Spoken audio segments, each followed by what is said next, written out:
Ora viva, boa tarde, seja bem-vindo a mais uma edição do Debate Internacional. Mais um programa que veio à sua casa para lhe trazer aquilo que acontece fora de portas e que de forma direta ou indireta acaba afetando a sua vida.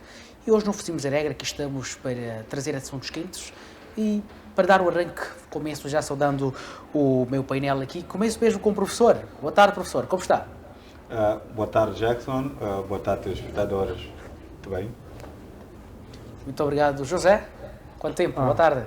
Boa tarde, Jackson. Boa tarde, professor. Boa tarde, telespectadores que acompanham a partir da internet. Esperamos fazer uma boa contribuição e sem deixar de felicitar a cidade de Maputo, que na passada quinta-feira celebrou 135 anos de existência, ou elevação à categoria do município. Muito bem, muito obrigado. Estendo as saudações também à cidade das Acácias. Muito bem, o nosso primeiro tema hoje será mesmo estas tensões entre Estados Unidos e Arábia Saudita. Sabemos nós que há sempre tensões entre esses dois países, mais por conta das alianças que a Arábia Saudita acaba tendo com os russos. E sem muitos dizeres, vou apresentar ao professor este assunto. Estados Unidos formando mais inimigos no Médio Oriente. Professor, por favor. Muito obrigado. A tensão que está-se a desenhar Estados Unidos e Arábia Saudita é óbvia, mas tudo por volta do petróleo. Sabemos que a Arábia Saudita é um dos membros da OPEP, Organização Mundial do Petróleo, assim como o próprio país, ele constitui um dos maiores produtores de petróleo. E durante muito tempo, a Arábia Saudita e Estados Unidos andaram de costas viradas. Mas em face, nos dias de hoje, onde o petróleo russo está a ter aquela situação de impedimento de ser usado na Europa, assim como nos outros lugares, em face das sanções, Estados Unidos tentou aproximar a Arábia Saudita para ver se consegue renovar o relacionamento. Mas a Arábia Saudita percebeu-se que se tratava de um amigo de intenções, numa altura em que ele está se sentir encurralado e não pode abrir a mão. Eis então essa questão de conflito. Eu acredito que vai ser muito difícil que a Arábia Saudita ela possa estender a mão aos Estados Unidos. E os Estados Unidos, para além de ser negado a essa aproximação, apercebeu-se igualmente de que a Arábia Saudita está de mãos aliviadas aos BRICS.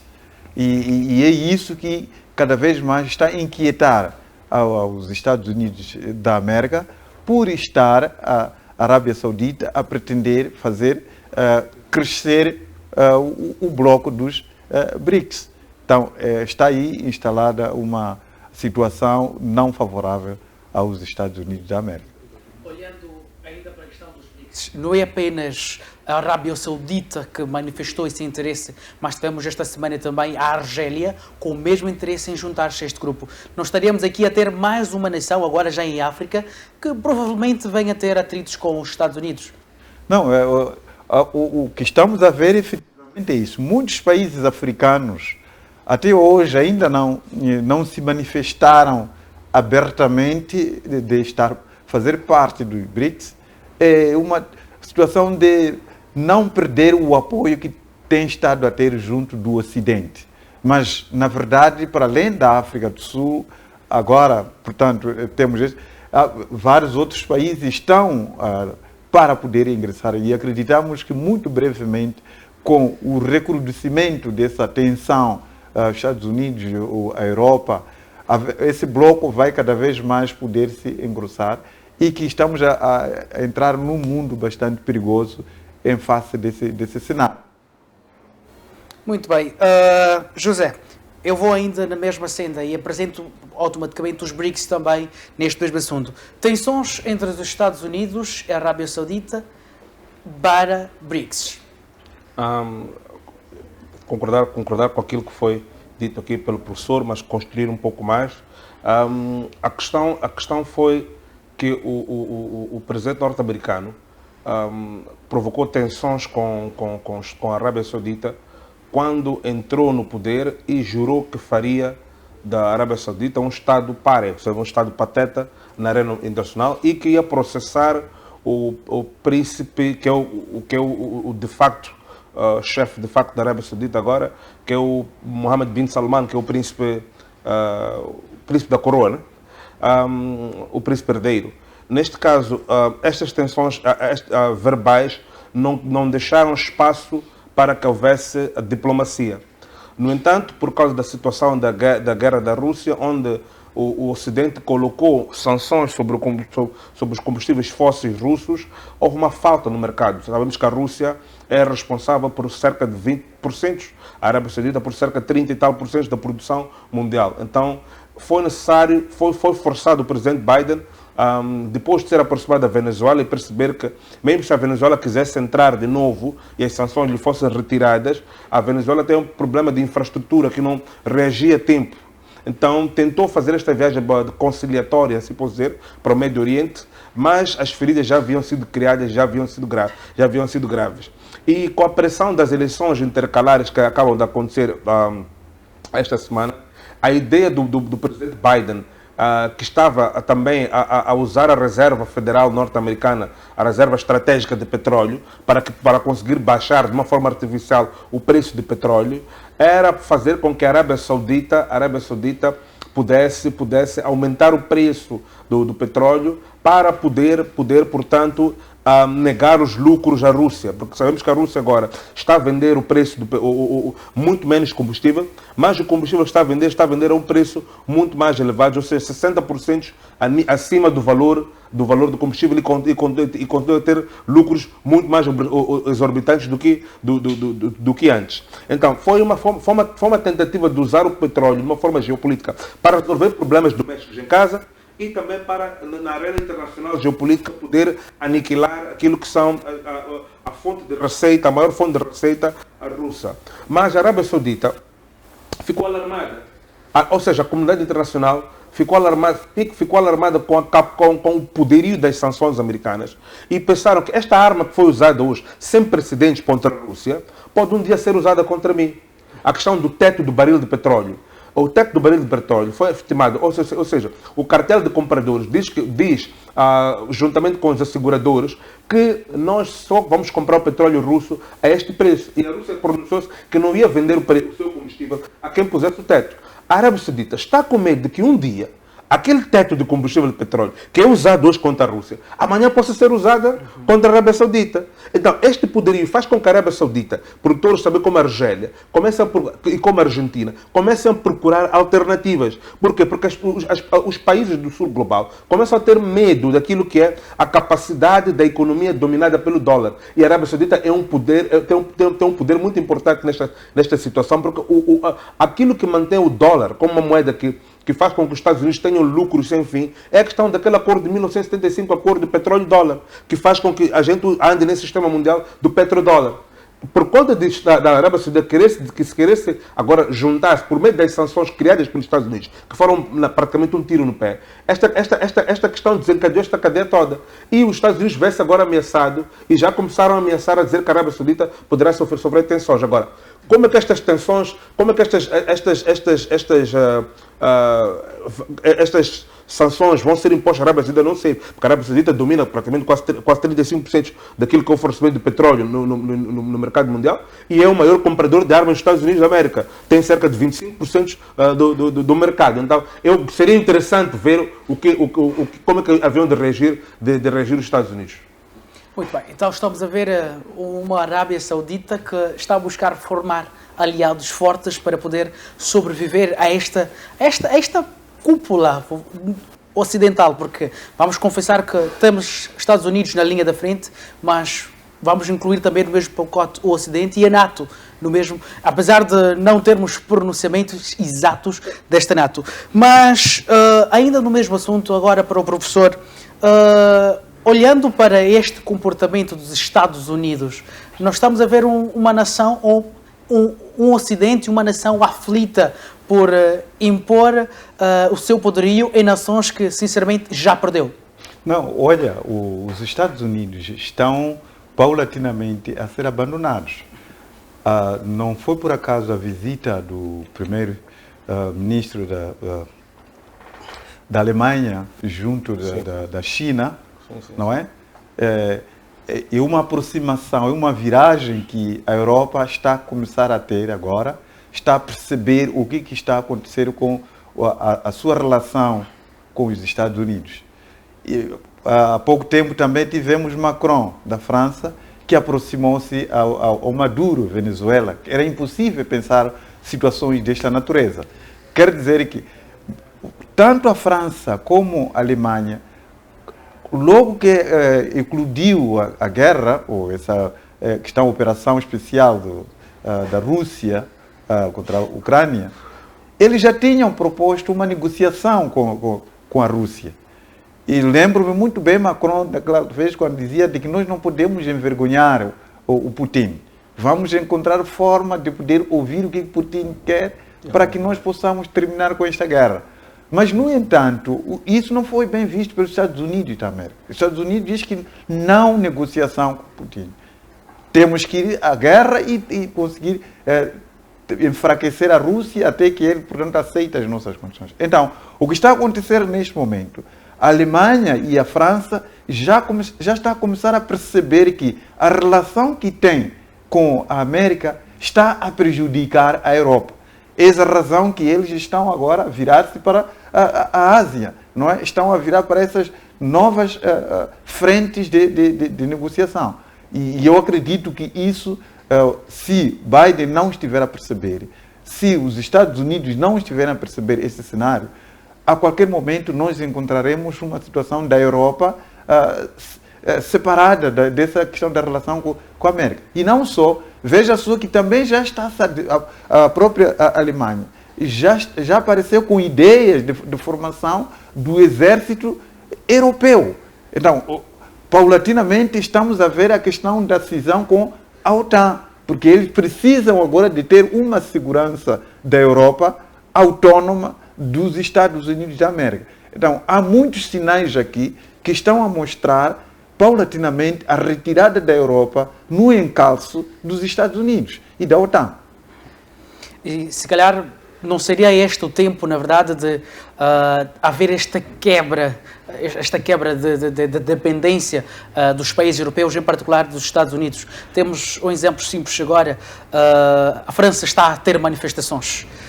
Já tivemos manifestações também na Alemanha, que mesmo não passando muito na mídia, ainda decorrem. Não seria esta hora, em particular dessas duas nações, que estava a argumentar aqui o professor, que já fazem movimentos neste sentido? Eu acho que sim, Se em algum momento nós chegarmos numa fase dessa em que a Europa deixa de estar no encalço dos Estados Unidos da América, por um lado temos China e Rússia, provavelmente aqui os grandes desafios serão mais o desenvolvimento e crescimento econômico. E como estava a desenhar. Veja só que nos Estados Unidos da América, nós temos ali duas estratégias, mas todas elas de luta. O Biden está numa guerra de armas, enquanto que o Trump ele está numa guerra sim, mas uma guerra econômica. Trump, na altura, tudo aquilo que envolvesse gastos em termos de dinheiro, ele não estava lá. Não é? E essa razão que ele dificilmente iria aceitar financiar essa guerra, porque ele estava a ver que o dinheiro para ele era muito, e tinha que envolver o esforço dos Estados Unidos naquilo que traria valor acrescentado para a América. Daí que se lembra, na altura, que ele, por um triz, estava para se retirar da OTAN, a dizer que os Estados Unidos estão a investir muito dinheiro para a OTAN, mas que na verdade não há coisa. Os países europeus não estão a dar maior valor nessa ótica. Então, eu acredito que, havendo essa autonomia da Europa, paulatinamente ir para a autonomia, esses conflitos poderão se reduzir no mundo. E é isso que se pretende nos próximos momentos. José, por favor. Portanto, este realinhamento tem a ver com aquilo que é a necessidade dos Estados. Os Estados por si próprios, em geopolítica, primeiro pensam em si, né, professor? E depois ou seja, não existe amizade, existem alianças. Alianças devem ser benéficas um para o outro. Neste momento, nós tivemos a viagem que foi muito criticada do Scholz, do chanceler alemão, para a China, mas vimos o que o chanceler alemão levou naquela viagem para a China. Levou lá a maior empresa europeia e a segunda maior empresa mundial de produção de produtos químicos, que é a BASF, que vai agora abrir uma planta na China, numa altura em que se verificava um desinvestimento na China por parte da Europa. Mas por que a BASF foi fazer isto? Porque agora já acabou, praticamente com esta questão da aliança da Europa aos Estados Unidos, acabou a era de combustível barato russo, que era a base da indústria europeia. Ou seja, a indústria europeia já não pode ser competitiva produzindo na Europa. E isso vai criar problemas, vai criar motins, vai criar manifestações, vai criar desemprego e todas aquelas convulsões sociais. E nós tivemos também o pronunciamento de Macron, que chamou os Estados Unidos de traidores num discurso, há bem pouco tempo, porque o combustível que vem dos Estados Unidos, o LNG que vem dos Estados Unidos, é 50 vezes mais caro que o gás russo. E não é conveniente, ainda precisa-se construir facilidades e por aí em diante. Então, os europeus, a dada altura, vão ter de se posicionar e perceber que este conflito Rússia-Ucrânia está a ser lutado no seu território e que os interesses americanos muitas vezes não vão em congruência com aquilo que são os interesses da Europa. A indústria europeia agora no cômputo mundial vai passar a ficar muito pouco competitiva por conta da escassez da energia. Porque fala-se muito no discurso, tenho visto a senhora Ursula von der Leyen, que tem estado na linha de frente, a falar muito acerca da questão de abandono do gás russo e energias renováveis. As energias renováveis, que são energias, chama-se energias do amanhã, na verdade não são do amanhã. As energias renováveis são energias do depois da manhã, porque ainda está-se muito aquém de se fazer sentir uma economia com energias renováveis que sejam capazes de ser sustentáveis. Aliás, por dizer, ainda são muito mais caras. E a senhora Ursula von der Leyen, que também tem estado na frente desta união Estados Unidos e Europa, não tem trazido soluções. Na última reunião que tivemos para a questão do teto de petróleo russo, em que os Estados Unidos ativamente advocava para que isso fosse, haveram países da Europa que pura e simplesmente saíram da reunião por dizer que não concordavam, que eles não tinham uma outra solução, que em termos da sua economia não tinham uma outra solução. Então, esta incongruência, onde o interesse dos Estados Unidos é colocado em frente e a Europa segue, mas em termos de benefícios não consegue trazer benefícios palpáveis para a Europa e para os seus cidadãos, eles por si próprios vão criar esta cisão com os Estados Unidos. Já muito bem disse o Olaf Scholz e o Macron que o mundo para que estamos a caminhar, e eles são líderes dessas nações e têm grandes estratégias geopolíticas a seu dispor, é um mundo multipolar. Ou seja, depois desta guerra, o mundo que vai se sugerir já não pode ser mais um mundo unipolar que surgiu com a queda da União Soviética em 1991. Esta ordem multipolar unidirecional, que obedece primeiro aquilo que são os interesses norte-americanos e depois do próprio Ocidente, é uma ordem que já está cansada e que já existem no mundo vários players. Vamos dar um exemplo. A reunião do G7. Por que não está lá a China? Os G7 são os países mais ricos, né, mais ouvidos do mundo. Por que não está lá a China? Por que não está lá a Rússia? Por que não está lá a Índia? A Índia é a quinta maior economia. E os países que estão lá estão muito atrás da Índia. E, por seguinte, muito mais atrás da China. Então, aquele clube que decide como é que o mundo vai ver, decide a revelia sem contactar com estas outras indústrias. Esta ordem já faz com que muitos não tenham lá as suas vozes. A mesma revisão, nós temos visto agora alguns chamados de professor para se rever a questão do Conselho de Segurança das Nações Unidas, em que lá são 5 países e que aqueles 5 países ditam tudo que o mundo deve seguir. Então, esta ordem, para mim, não vai cair agora, neste momento, mas aquilo, como tem dito estes grandes líderes mundiais, já está no fim. Em suma, estamos já a assumir que a era dos Estados Unidos ditando o mundo, sinceramente, está a passos largos. Aliás, falando em passos largos, tivemos esta semana as eleições intercalares nos Estados Unidos, em que o presidente republicano, falo assim, de Donald Trump, estava confiante na volta ao Senado da onda vermelha, como assim se pronunciou. No entanto, não foi o que aconteceu. Professor, eu começo contigo. O que teria falhado nos Estados Unidos, em particular, para uma sondagem que a CNE e outros órgãos de comunicação davam uma ligeira vantagem ou uma apreciação positiva para os republicanos? Os democratas aperceberam-se muito cedo da movimentação que Donald Trump estava fazendo naquele período de campanha, onde Donald Trump movimentou vários quadros republicanos para os diferentes estados dos Estados Unidos da América. Então, o que aconteceu é que os democratas mobilizaram-se em massa nesse período de votação para poder destronar, para poder contrariar a onda vermelha. Essa é a razão que tivemos. Então, houve muita gente, portanto, dos democratas que foram às urnas porque eles estavam conscientes de que os republicanos, com toda a movimentação que Trump fez, estavam preparados para poder destronar os democratas. Então, essa é a razão que temos aqueles resultados, de certa maneira, quase que tecnicamente empatados, no entanto, que vão trazer... É verdade que os republicanos eles não conseguiram aquilo que pretendiam, mas eles melhoraram a sua presença, tanto na Câmara dos Deputados, onde até eles estão a comandar, assim como no Senado. No entanto, não vão ter aquela força que eles teriam quando tinham aquela expectativa. Mas, contudo, não significa isso que Biden está com uma vida facilitada.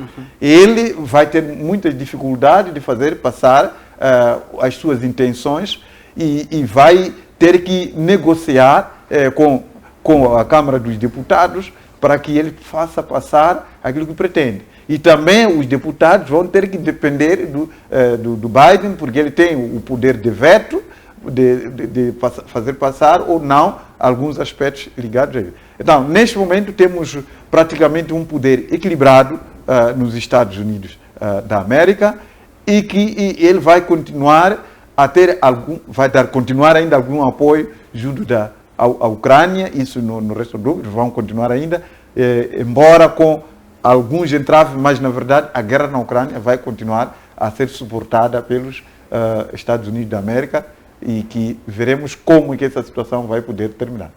Muito bem. Importa frisar que o secretário de Estado norte-americano até já tinha aparecido esta semana, até a frisar que vai continuar apoiando. Mas eu quero apresentar um outro cenário. Na possibilidade dos republicanos voltarem ao Senado, qual seria o comportamento em relação à Ucrânia? José? O que se esperava dos republicanos é que os republicanos chegassem com essa onda vermelha, o que eles dormiram na sombra de bananeira, e os democratas mobilizaram-se porque perceberam que para eles era uma ameaça existencial do seu partido. No entanto, agora eu tenho uma percepção um pouco sombria e negativa para o mundo quanto à questão da guerra da Ucrânia, porque os republicanos agora, principalmente os republicanos que eram abertamente críticos contra a guerra, agora vão sentir-se com medo. Vão pensar que a avaliação destes resultados é uma classificação do povo a Donald Trump. Donald Trump, que é abertamente contra a guerra da Ucrânia, é abertamente a favor de negociações para a paz e para a cessação das hostilidades. Então, estes republicanos agora vão começar a pensar que o mito do Donald Trump, porque no passado, quando um deputado republicano era criticado pelo Donald Trump, perdia o seu poder, perdia o seu mandato, perdia a sua base. Então, agora, parece que este poder, este mito de Donald Trump inquebrável, acaba de ser, neste momento, de certa forma, destronado, porque os republicanos tiveram uma vitória não esmagadora, como disse o professor. Não.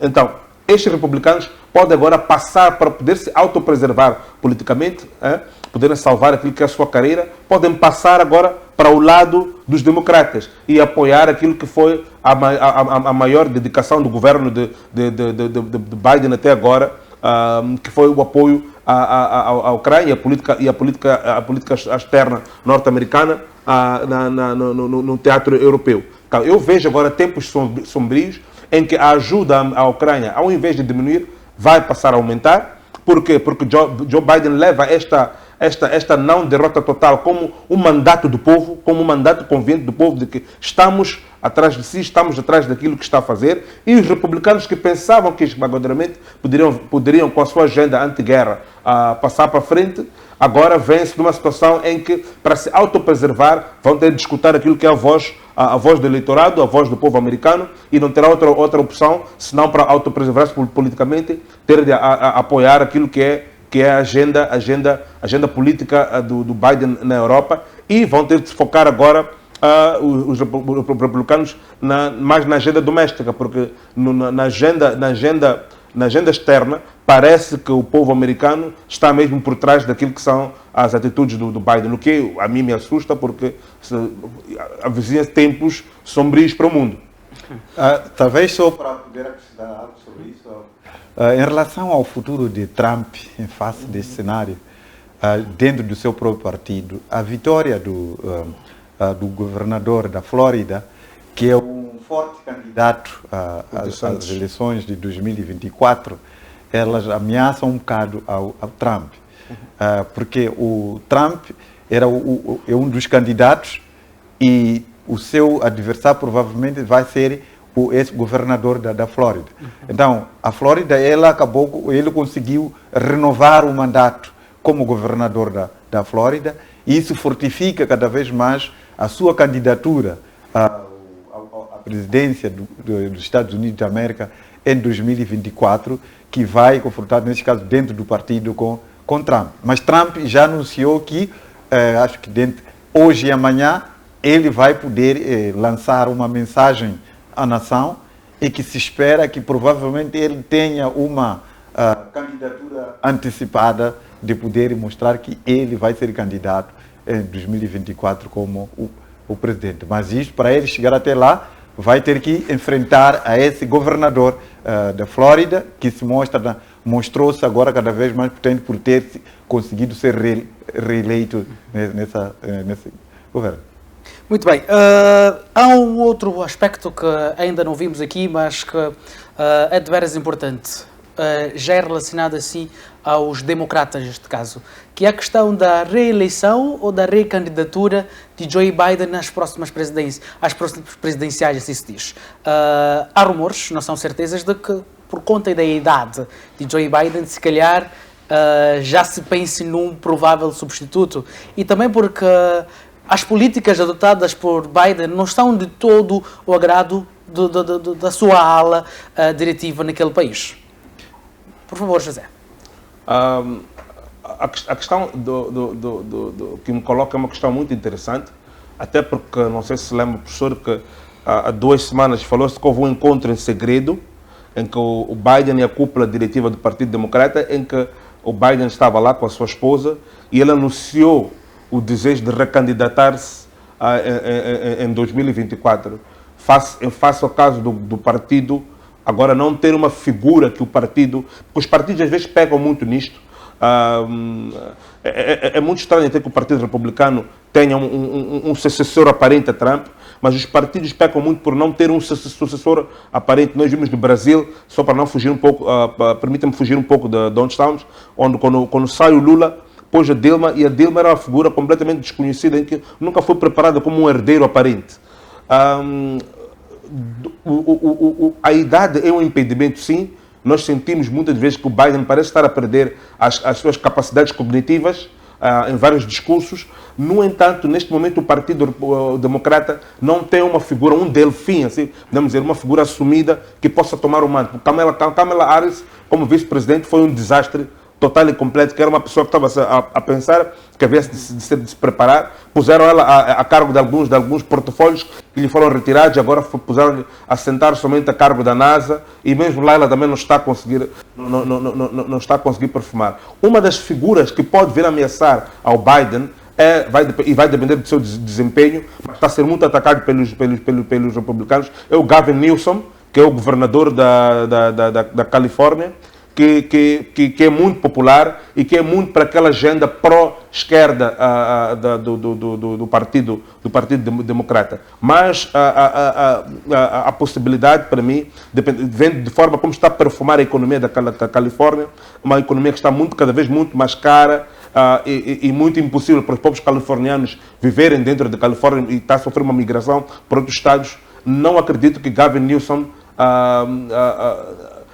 que o partido possa ver em Gavin Newsom alguém pode ser muito atacado. Então, existe uma forte possibilidade de retorno do senhor Joseph Biden ao poder em 2024. Muito bem. Vamos agora pegar o outro assunto, ainda olhando para os impactos das atividades extra-Moçambique. Agora sim, vamos falar pela 20ª vez consecutiva, a UH condena... Bom, desculpe, estou aqui a confundir um bocadinho as coisas. O tema que nós vamos debater agora é relacionado à Rússia. Voltamos para a Rússia e, de forma isolada, já tínhamos passado este assunto, mas voltamos a ele. A Rússia foi convidada a participar do G20, apesar de tantas tentativas dos Estados Unidos e seus aliados barrar a participação desta nação no G20, já acontece próxima semana. É nesta sede que eu gostava que a gente analisasse. E uma nota é que Putin não se fará presente de forma física, mas fará uma participação virtual. Quem estará fisicamente é o Sergei Lavrov. Professor, que imagem passa a Indonésia ao não aceitar ou a não ceder à expressão, em particular da NATO e dos Estados Unidos, em relação à participação da Rússia no G20? A Rússia é um parceiro extremamente importante para o mundo. Um dos maiores produtores de petróleo, de gás, de grãos. Então, não há como poder retirar a Rússia naquele encontro. Obviamente, a própria Europa reconhece isso e acredito que também a Europa deve estar a apoiar a presença da Rússia naquele encontro, por saber que a existência da Europa depende muito, neste momento, da Rússia. E daí, a integração da Rússia naquele evento é extremamente importante. Retirar a Rússia daquele evento é mutilar o próprio encontro, porque a Rússia tem um papel extremamente importante para a vida do mundo no geral. E eu acredito que vai ser o melhor momento para que as potências mundiais elas possam partilhar naquilo que é o bem da sociedade, o bem das populações. As populações hoje estão a sofrer, na Europa, sobretudo, por exemplo, com a crise energética, a questão da inflação a subir cada vez mais e muitas vezes o real sofrimento dos europeus não está sendo trazido na tona em face do encobrimento da imprensa. Tudo aquilo que é do mal, que está a acontecer no Ocidente, raramente é devidamente transmitido. Mas a verdade é que a Europa, neste momento, está a passar piores momentos da sua vida. E essa aproximação da Rússia, o colocar a Rússia no centro da discussão sobre o desenvolvimento e o crescimento econômico do mundo é extremamente importante. Muito bem. Jaime, por favor.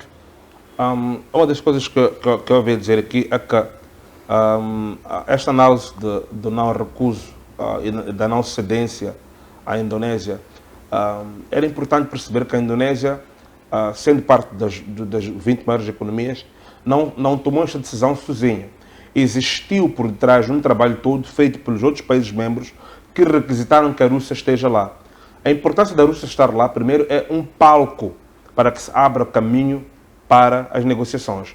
Olha que a Ucrânia fará parte da cimeira do G20, mas a Ucrânia não faz parte dos 20 países do mundo. Então, já existe aqui no mundo um grupo de países que sabe que o alargar deste conflito não tem benefício nenhum para o mundo.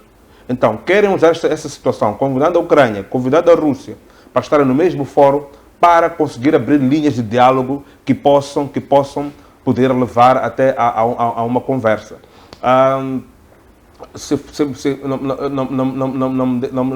Não me quero aqui enganar, mas o conselheiro de defesa dos Estados Unidos, Jack Sullivan, há alguns dias viajou até na antecipação dessa cimeira, viajou para a Ucrânia, para Kiev, reuniu-se com Zelensky e aconselhou Zelensky, portanto, a negociar em face daquilo que é o contingente que a Rússia está agora a trazer com mobilização e com a mobilização e aquilo que vai ser um inverno muito penoso para a Ucrânia e também para a Europa. Então, já existe uma pressão para se começar a abrir linhas de diálogo, para começar a se encontrar pontos comuns e para se fazer a Ucrânia começar portanto, a negociar. Estamos a falar de 120 bilhões que já foram gastos. Então, a segunda coisa mostra solidariedade entre os países do mundo. A Indonésia deu agora, e os países do G20, um grande exemplo de solidariedade. E também um grande exemplo de terceiro de liberdade, que, ou como podemos dizer, os países não podem só ser teleguiados por aquilo que são os interesses dos Estados Unidos nesta guerra proxy, mas devem também ser teleguiados por aquilo que são os interesses dos seus cidadãos, dos seus constituintes. Por conta disso é que cresce essa solidariedade, e a Indonésia não está a mandar a mensagem sozinha à Indonésia, mas está a mandar o mundo, as 20 maiores economias do mundo, ou seja, as 18, se tirarem ali os Estados Unidos e o Reino Unido, estão a mandar um recado ao mundo de que o diálogo ainda é via para se resolver isto e que a solidariedade é a única forma de se resolver os problemas e não no campo militar. Certo. Ainda na mesma senda, olhando para a Rússia, esta que vai atacando mais a Ucrânia, e em algum momento os Estados Unidos pediram à Ucrânia que ponderasse uma conversa com o outro lado. Não seria este momento em que já se aguardava um comportamento de sim, é melhor ir a diálogos do que continuar com mais sangue neste país? Professor? Não, os Estados Unidos já aconselhou a Ucrânia, pela primeira vez que ele nunca havia se pronunciado nisto, para que pudesse negociar com a Rússia. E o que ele diz é que nós não vamos entrar na vossa negociação, mas a Ucrânia pode negociar com a Rússia. No entanto, a resposta do Vladimir Zelensky é quase uma negação. Ele diz que sim, vamos negociar com a Rússia, desde que Putin tire todos os seus soldados nas zonas ocupadas e que dê a indemnização de cerca de 700 milhões de dólares das destruições que ele fez à Ucrânia e que se retire também da Crimeia. Então, quer dizer que isso aí seria uma grande humilhação por parte da Rússia. Isso é o mesmo que dizer que Vladimir Zelensky ele não está disposto para poder proceder a tal negociação. Então, está numa situação dessa. Estados Unidos, que é praticamente o patrão da Ucrânia, deu luz verde para que a Ucrânia negocie com a Rússia. E as condições que o presidente Vladimir Zelensky está a colocar são extremamente difíceis de que a Rússia ela possa aceitar tais negociações. Neste momento, estamos a ver tanto um grande movimento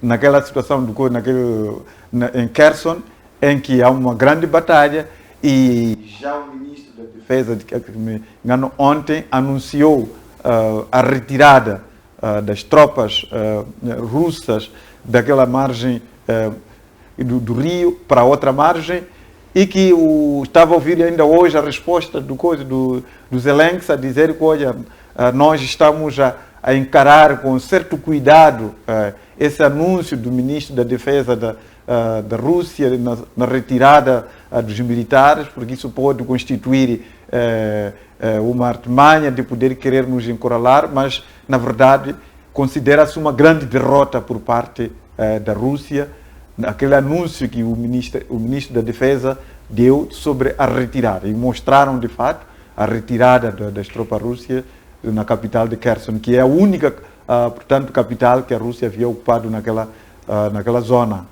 Mas, no entanto, nós temos que perceber aqui que deve ser uma estratégia que a Rússia também está a tomar, para além de que, na verdade, a Rússia ela está a enfrentar o resto do mundo naquela guerra.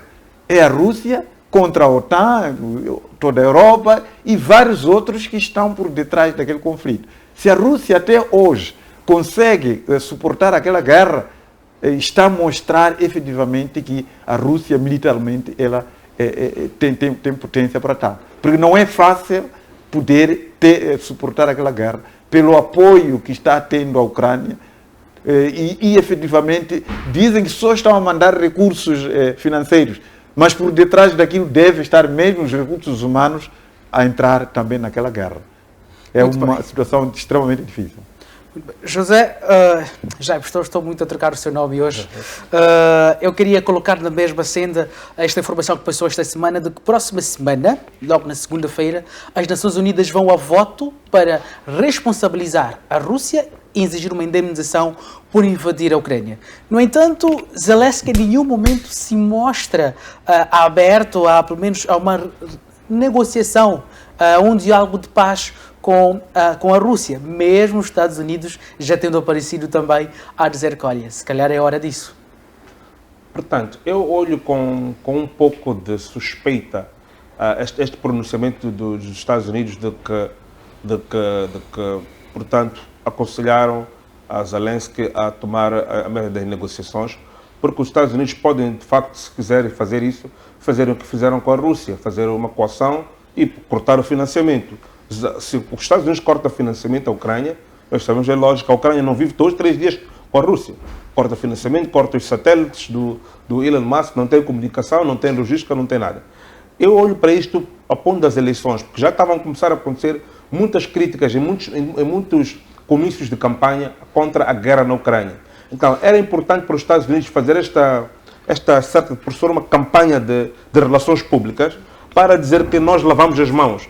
Por conta das manifestações que estão acontecendo na França, na Espanha e nos outros países aliados europeus, por aí adiante, contra o custo de vida e por aí adiante. Eles quiseram dizer que nós vamos lavar as mãos, praticamente dizer que nós pelo menos dissemos que se pode negociar agora. Como se pode negociar? Isto é com eles. Mas por detrás eles estão a dizer que não há negociação, porque nós condenamos a sustentar. Ou seja, o cordão umbilical da resistência ucraniana, mais que o cordão umbilical, os braços, como até posso aqui dizer que disse aqui o professor, é exatamente o apoio que a NATO está a dar, mas muito mais do que a NATO. Já temos alguns países da NATO, como a Alemanha, como a França, que praticamente cortaram o apoio, agora ficou mesmo o Reino Unido, que mesmo assim diminuiu o apoio. É os Estados Unidos que está cada vez mais a escalonar o apoio. O Jack Sullivan falou isso, acerca de ter aconselhado a negociação, mas nós temos o presidente dele, na mesma semana, a pedir mais um pacote de 62,5 bilhões de dólares para dar à Ucrânia. Então, na verdade, aquilo é, para mim, mais uma campanha de relações públicas por conta das eleições intercalares que se avizinhavam. Porque só vamos ver o momento em que foi feito aquele pronunciamento. E as ações que tomaram os Estados Unidos não são ações que demonstram realmente que se queria paz. Fecharam-se mais 4 contratos com a Raytheon, grande empresa de complexo militar industrial, e do ponto de vista também pediu-se mais dinheiro para se poder dar à Ucrânia. Então, eu creio que trata-se aqui mais de um golpe político para poder acalmar as massas que já têm estado a reclamar, para dizer que os Estados Unidos sugeriam a negociação, mas que ela não pode forçar a negociação. Muito bem. Professor, queria dizer uma coisa? Sim, olha, nós aqui estamos perante um cenário em que dificilmente os Estados Unidos terão que sair daquela guerra de mãos abanadas. Tudo porque nós vimos tantos investimentos que os Estados Unidos fez ou está fazendo à Ucrânia. Será que uma negociação com a Rússia poderá, tanto, repor todo o esforço que os Estados Unidos, junto dos seus aliados, fizeram à Ucrânia? Dificilmente. Então, o término daquela guerra provavelmente não serão esses atores atuais. O Biden provavelmente não será ele que vai trazer a paz dentro no seio daquela guerra. Vai ter que aparecer um outro ator. Porque a Biden terá que justificar todos os valores que transferiu para a Ucrânia. E o resultado que terá que justificar junto dos americanos. Qual será? Muito bem, este é um daqueles assuntos que nós vamos continuar a mexer e o tempo, como sempre, tem sido nosso maior inimigo. Vou pedir as últimas considerações, meu caro, em 2 minutos. Eu tenho uma consideração que é, para a 35ª vez consecutiva, a Assembleia Geral das Nações Unidas, a UNGA, votou contra aquilo que são o bloqueio que acontece contra Cuba, que aquilo é um bloqueio, aquelas sanções draconianas que os Estados Unidos impõem a Cuba, que impedem aquela ilha desenvolver-se. E a votação foi esmagadora. Tivemos 195 países a votarem e tivemos somente 2 países contra. Não, 193 e 2 contra. E dois que absteram-se e os Estados Unidos votou contra, claro. Isto põe os Estados Unidos de uma forma em hipocrisia, porque exatamente é o que está a acontecer com a Ucrânia, que estamos a falar de paz, estamos a falar de outra coisa, e os Estados Unidos têm usado as suas sanções como cerco e aquele povo cubano está condenado a viver anos e anos a sofrer e um sofrimento que não tem fim, porque até a Rússia tinha posto, naquela altura, a União Soviética, mísseis ali na fronteira. Então, eu quero que isso sirva de ponto de reflexão para os nossos internautas e os nossos telespectadores. Muito obrigado. Professor, em 2 minutos, o que ele marcou esta semana? Não, muito obrigado. O Obama tinha iniciado aquele processo, mas Trump, quando chegou, cortou, terminou. E agora que as Nações Unidas promoveram esse gesto, vamos lá ver o que os americanos eles vão poder proceder. Mas, no entanto, está aí o problema da segurança dos Estados Unidos da América com aquela ilha. Acreditam que potenciar Cuba estaria a potenciar uma porta de entrada à América. Razão pela qual que os Estados Unidos continuam a impor aquelas sanções para impedir que Cuba venha a ser a porta de entrada para destruir a América. Tanto os republicanos como os democratas têm essa consciência de proteger as fronteiras dos Estados Unidos da América.